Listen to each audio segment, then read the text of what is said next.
What is up, comic book fans, readers, collectors, cover lovers? Everyone is welcome here at Nerdy Geeks Comics, no matter how you collect. Welcome to my channel.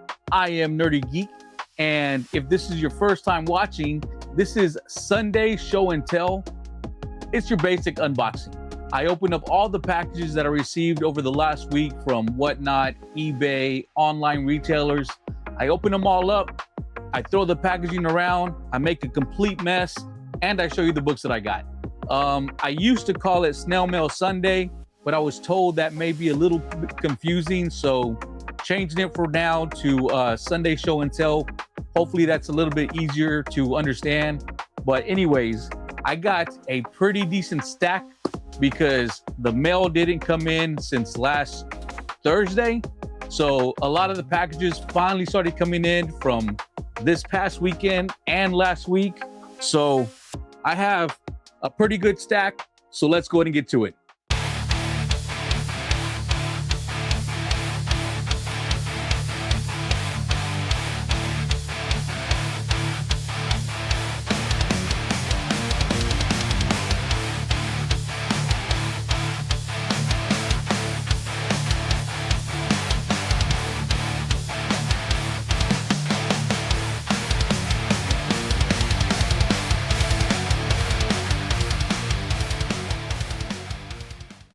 Okay, so we're gonna start off with our first package from my buddy John at Riverbend Comics.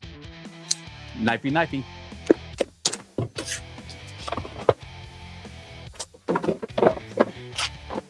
Okay, so first off from Riverbend Comics, we have X-Men issue number 24. This is the Marvel Rivals variant, and we have Gambit right here, but it's a reverse cover. So on the reverse side, we have Rogue. So pretty nice cover and wraparound cover from Marvel Rivals. Next up, I picked up the Batman, Deadpool, the Hulk 340 homage. So we got Deadpool right here. And in his claws, you have Wolverine in the reflection. Next, I picked up Ghost Rider, Spirit of Vengeance. This is issue number 4. And this is the Clayton Crane variant of the collecting card cover. Really great cover of Ghost Rider. And I grabbed 2 of these. And the final book that I picked up from Riverbend is the Tula Lote sweater weather variant of Catwoman number 80, I believe. 83. Really great cover right here. Tula Lote is one of my favorite artists, and she did an amazing job with this Catwoman. And I also grabbed 2 of that one. That's it from Riverbend Comics. Next package is from my buddy Shane over at Junk Punk Global.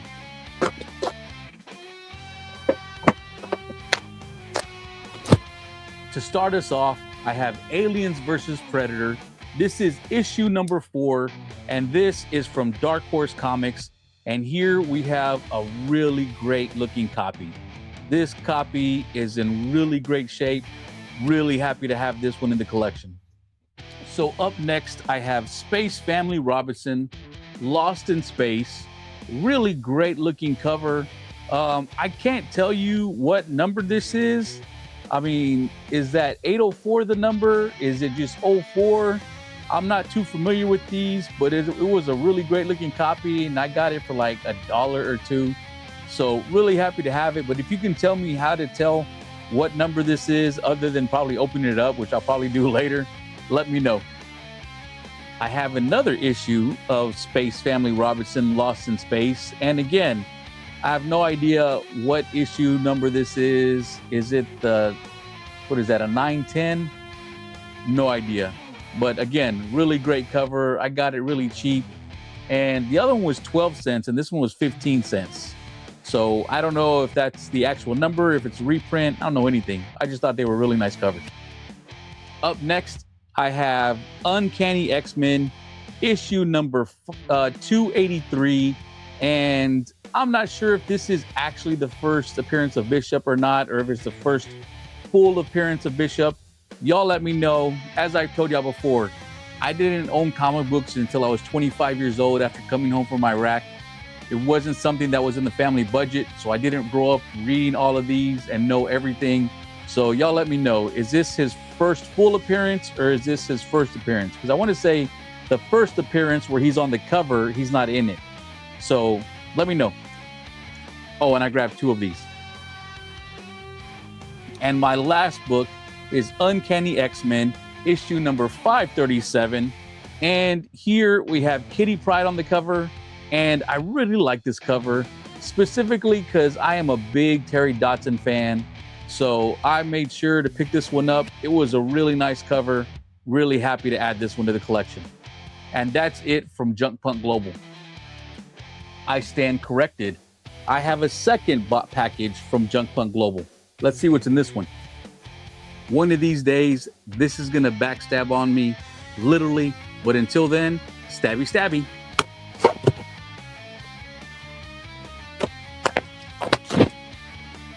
Okay, so I had to pause the video to rebag and board some of these because some of these look like they were in their original bags and boards from, I don't know, 30 years ago. So here I have Married with Children, issue number 1, the 3D special. So I grew up watching this as a kid. I couldn't help but pick it up.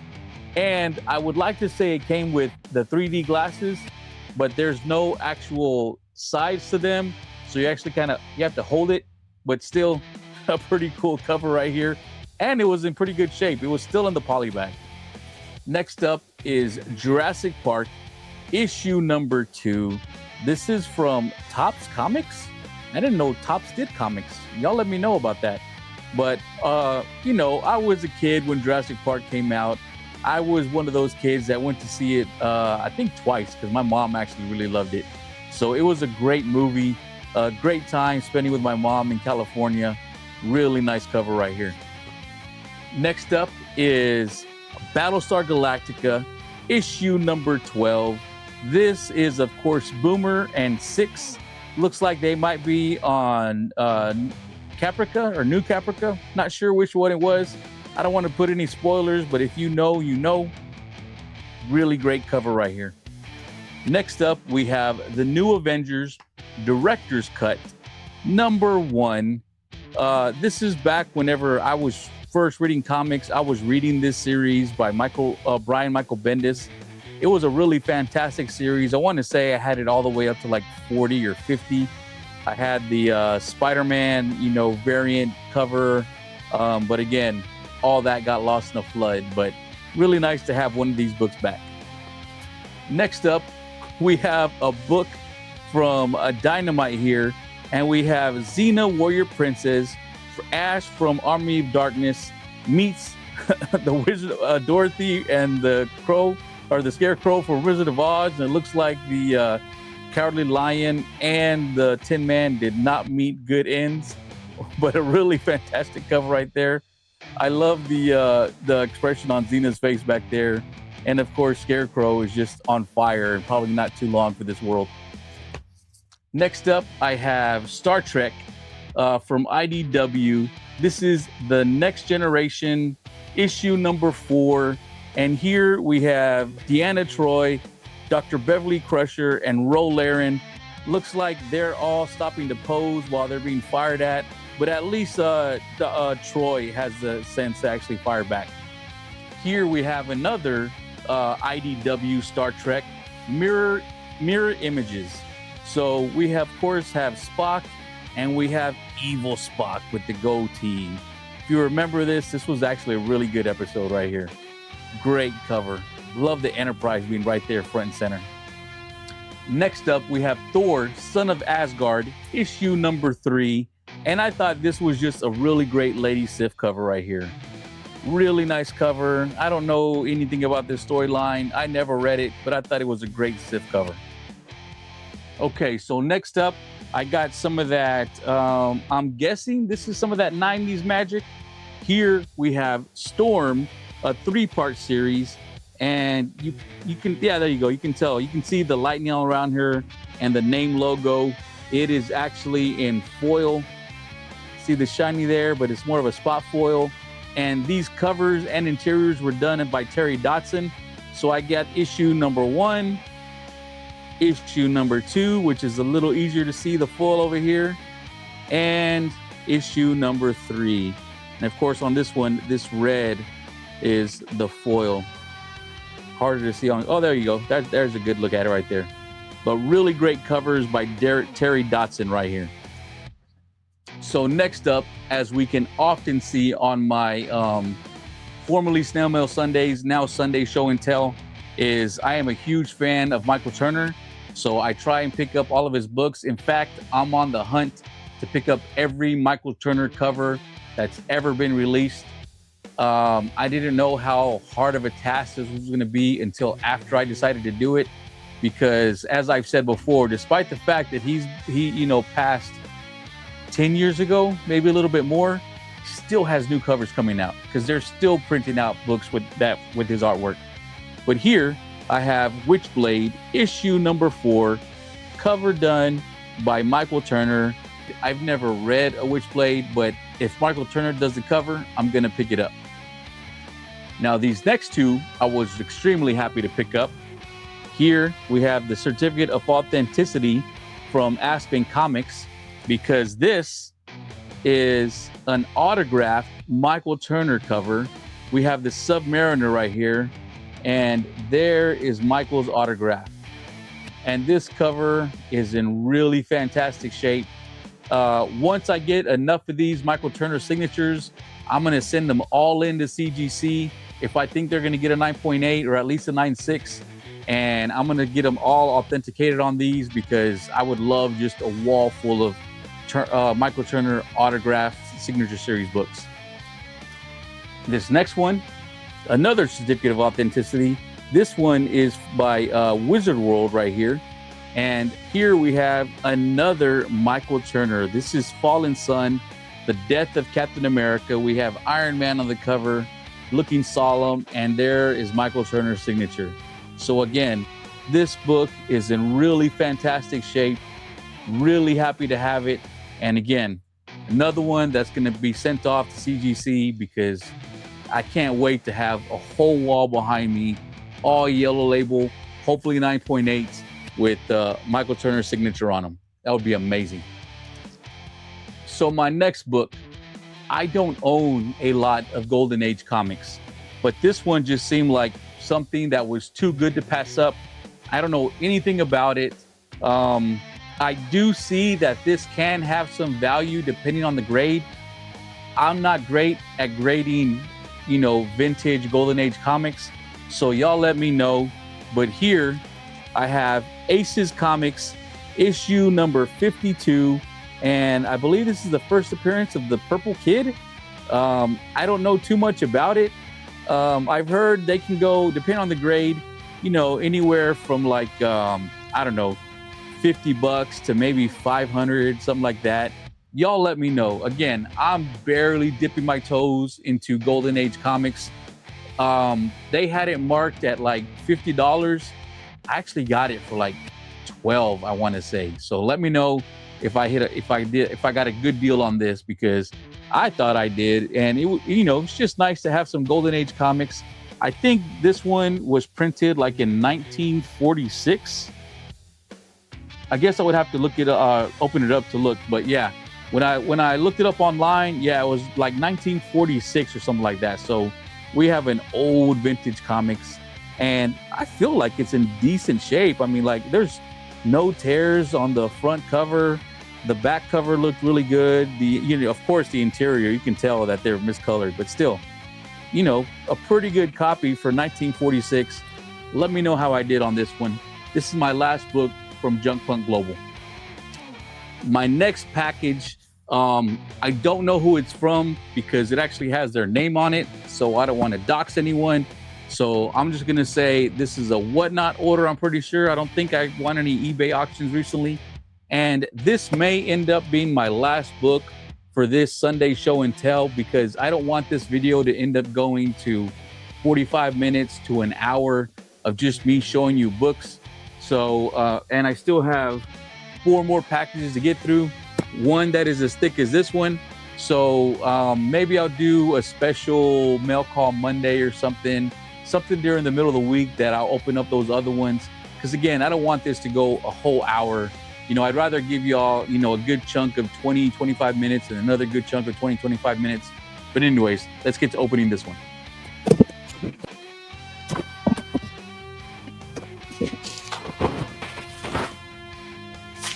Okay, so first off, I have Simpsons issue number 57 right here. So I am currently trying to pick up as many Simpsons comics as I can. They're really hard to find. They're really hard to find in good shape. And this one is not in terrible shape. Now, it does have a small spine tick here, here, and here. But for a Simpsons comic, this is actually in really good shape because these things do not come in great shape most of the time. So really happy to have this one in the collection now. Next up, this is a straight cover buy. I have Alien issue number 1, and this cover is done by Gleason, but man, that is a fantastic cover right there. Check that out. Really, really nice. Next up from Dynamite, I have issue number 5, a Deja Thoris versus John Carter of Mars, and this cover is done by Lisner. So a really nice cover right here of Deja Thoris. Next, I have a cover of The Walking Dead. I'm guessing this is a special. The Walking Dead isn't something I really collected, but here you have Michonne with her 2 zombie bodyguards because, as long as she walked with them, they, the other zombies tend to leave her alone. And this cover is done by J. Scott Campbell. So really fantastic cover right here by J. Scott Campbell. If this has any significance, let me know. I think I picked it up for like, I don't know, $8, if that. So I thought, it's a Campbell. Thought it was a good buy. So this next one, I have seen this cover. I don't think I own it, but I've never seen it in this before. I don't know, maybe I have or I haven't, but here we have Gen 13, the zine, but this looks like it's a Ashcan edition. I don't think I've ever seen one this small. Like, this is a regular poly bag, and that's the size of the book. So y'all let me know what specifically this is, but I thought it was a great cover by J. Scott Campbell. Really nice. I know I've seen this cover before. Are they all in this size? Let me know because I know nothing about it, but I thought it was a great buy. Okay, and continuing my run on Tomb Raider, I was able to pick up 3 issues. This one, we have issue number 32 by Top Cow, and a really nice cover right here of Lara Croft Tomb Raider. Really nice cover. Not sure who did the cover, but it's really nice. Issue number 32. And like I said, I'm trying to pick up this entire run. At first, it just started off with just trying to pick up Michael Turner and Adam Hughes covers. And then by the time I knew it, it's like, hey, I got somewhere in the teens of issues, and there's only 50. Might as well try and grab the whole run. So here's another one that I hadn't had yet. So really nice to add this one. Next is issue number 41 of Tomb Raider. And this one is one I already do have, but if I can pick up an Adam Hughes cover of Tomb Raider, I am going to pick it up. So really fantastic cover. There's the AH right there of Adam Hughes, but a really great cover. And I want to say I got this for less than $8, I want to say. So anytime I can pick up these Adam Hughes covers for, 10 or less, I'm picking them up because they are starting to go up in value. So this next one is one of the harder ones to find for Tomb Raider. I want to say I believe I have all of the Adam Hughes covers, but I've never been able to find this one in the wild. I came across it on this Whatnot stream. I was really happy to grab it. This cover is done by Tony Daniel, and we have Tomb Raider issue number 33. And of course, this is Lara Croft in the bikini cover. This cover is really hard to find. Really happy I was able to pick it up. It is not in great shape. Like you can see, there's a good, little fold right there that's color breaking. There's a couple of spine ticks on the edge. 1, there's two spine ticks here, really small, but when I took this out to put it in this Mylar, I think they were color breaking on the back. I want to say this was a black back cover, but still really happy to have this. I've always wanted to pick this up in a 9.8, but those things are over $200. So at least I was able to pick up one copy, and I want to say I got this for 20 bucks, which I feel like was a good deal. You let me know, did I make a good deal on this? 20 bucks? I was really happy to have it. I've never ran across this, out hunting comics, so I was really excited to have it. So these next two covers are complete cover buys because they're done by one of my favorite artists. Here we have Sheena, Queen of the Jungle, issue number 3. And this cover is done by Lucho Parillo. There's his signature right there. Really great cover. Parillo is one of my favorite artists. Love to collect his work. Really happy to have this one now. And I also picked up Unbreakable Red Sonja, issue number 3. And this is also a cover done by Lucho Parillo, as there's the signature. But again, another fantastic cover by Lucho Parillo. I love his artwork, and I'm trying to pick up as much of it as I can. So really happy to have added this one to my collection as well. Okay, so the next book, really happy to have added this one. I was not collecting comics back when this first started. I didn't get back into comics until 2024. And this is something I've heard a lot of people talking about. It did just get picked up for series, or, supposedly they're going to do something with it. But here we have World Tree, and this is issue number 1. Really happy to have picked this one up. I've seen this one, start going up in price. I want to say I paid less than $10 for it. I might have gotten this for $8, but I was really happy to grab it. So, let me know, should I continue to pick up this series? Is it worth the read? I do love James Tinian's work. I have read Something's Killing the Children. I've read every issue of it. And I'm also currently reading Exquisite Corpses along with Red Book. And I have been enjoying those. So if you tell me that World Tree is worth the read, I'll go ahead and try and pick more of these up, and I'll let y'all know what I think of it. And for my last book of this Sunday show and tell, part 1, because I'm probably going to make this a 2-parter, like I said, and have the other video probably come out on Monday, Mail Day Monday part 2, or I'll still call it just Sunday show and tell, but part 2. Is here we have Weird Mystery Tales, issue number 20. So we have a nice Bronze Age horror comic right here. I was really happy to pick this up. I don't think I had any competition on this. I want to say I got this for like $2 or $3. Again, it's not in the best shape. These are really hard to find in great shape, but it's not torn up. It's in decent shape. So really happy to have added this one. And as I said, this was my last book for this Sunday's Sunday show and tell. I hope y'all liked the video. Let me know if any of these books that I asked y'all about are, have any significance. Like I said, I'm really curious about the Gen 13 by Campbell, which looks like it's an ash can, that Golden Age book, because I don't know anything about this. So let me know, did I get a good buy on this? I don't think I paid much for this at all, like maybe $12, $15, I want to say. So, but it's a Golden Age book. I was happy to grab it. If I need to put this in something a lot better than this old bag and board, let me know. But again, I appreciate all of you for watching. Thank you for all the views and the new subs that have been picking up. I try and put out as much content as I can, as quality as I can. So, if you have any advice, again, I've only been doing this just under a year. I'll love to get any type of helpful advice. But as always, thank you very much for watching, and I'll see y'all next time.